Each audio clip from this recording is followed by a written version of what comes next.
Greetings, everybody. Pixley Phillips here. So, there is something that I've just been meditating upon. You see, whether you believe in the concept of a beautiful afterlife, which commonly being heaven, whether you believe in that concept or not, the thing is that there are some pointers that the Bible makes that are very important and paramount to analyze.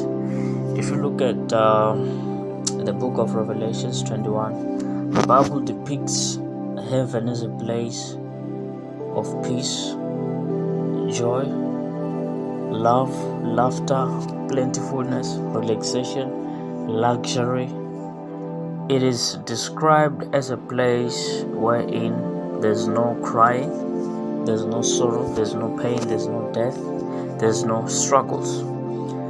So, since it's a place of perfection, it should tell us something about the earth or about the life before heaven. Because whether we believe in the afterlife or not, it doesn't matter. What matters is this thing that the Bible is depicting, that heaven is a place of perfection. So that alone, the goodness and the sweetness of heaven that has been mentioned to be available in the place of heaven should, in simple terms, depict upon us how our current lives on earth should be.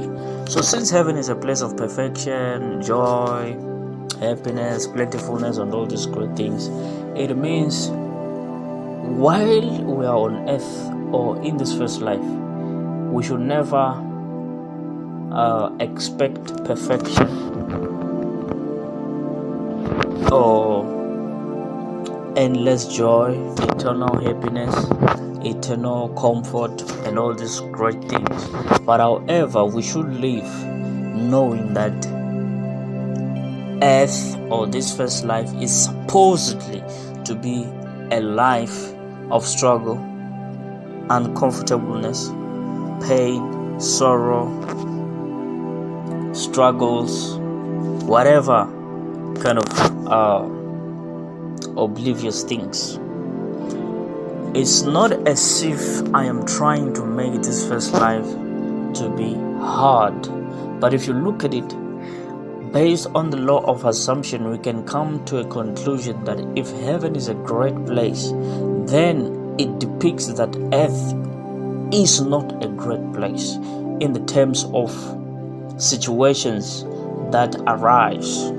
Because if heaven is beautiful, it's lovely and wonderful, plentifulness and everything, it surely depicts unto us that the earth or this first life is not supposed to be plentifulness and joyful and all those things. It's supposed to be struggles, pains, sorrows, and all those things. Because if the Bible tells us that there will no longer be any sorrow or any cry, that alone tells us that on earth those are the things that are happening. On this first life, those are the things that are happening. So to actually worry or cry because of struggle and uncomfortableness and all these oblivious situations that we encounter is a waste of time. That is how this first life and earth has been formed to become like, because it's a first preparation into a beautiful afterlife. I understand a lot of people, even myself included, we get to a point where we ask ourselves, why did God just bring us here on earth to struggle and suffer? There's always struggles and uncomfortableness and suffering before luxury, joy, happiness, and all this eternal beautiful life and that is ahead. There's always a struggle. We know there is always a struggle before success.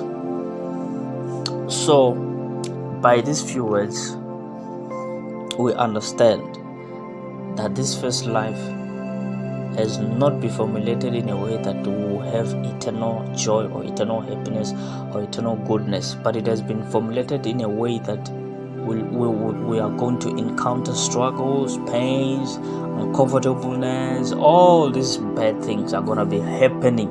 We may try to solve some of them, but the solutions are mostly and always not permanent. They are usually temporal. So somebody can say, okay, but if I've got money, I can live a beautiful life of comfort and of joy. Yeah, it can be a life of comfort and joy and peace, but it's never eternal. Because look at it, if you've got $1 billion, but then you start developing lung cancer, bone cancer, whatever kind of a traumatic, big and effective disease or sickness, all the billions, you'll never enjoy them if you're suffering from cancer and then you die. So you see, the joy and the laughter and the peace that money can bring is great, but it's never eternal. So here on this earth, we should never expect eternal goodness or anything good that happens to be eternal or to be forever. It can never be forever. But the struggles and the pains and the sufferings, they are part of this life, because in heaven they are not there, or in the afterlife they are not there.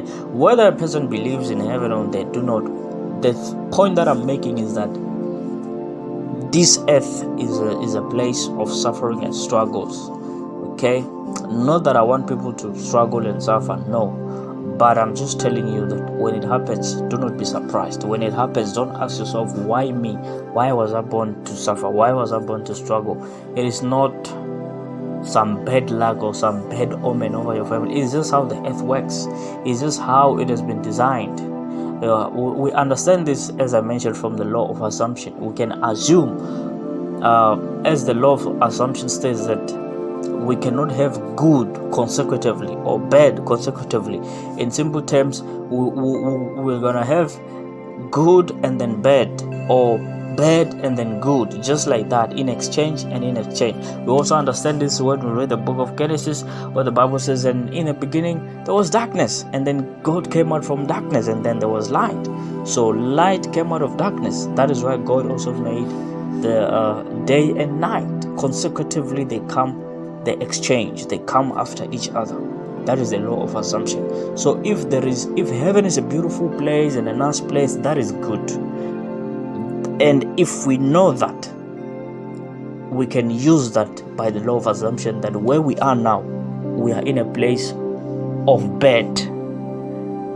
So never worry, never commit suicide or get depressed because of struggles and all this thing that happens. We are just in a bad place, in a bad season. That is what we are learning from this bit of information that I'm bringing to you. Thank you so much for listening.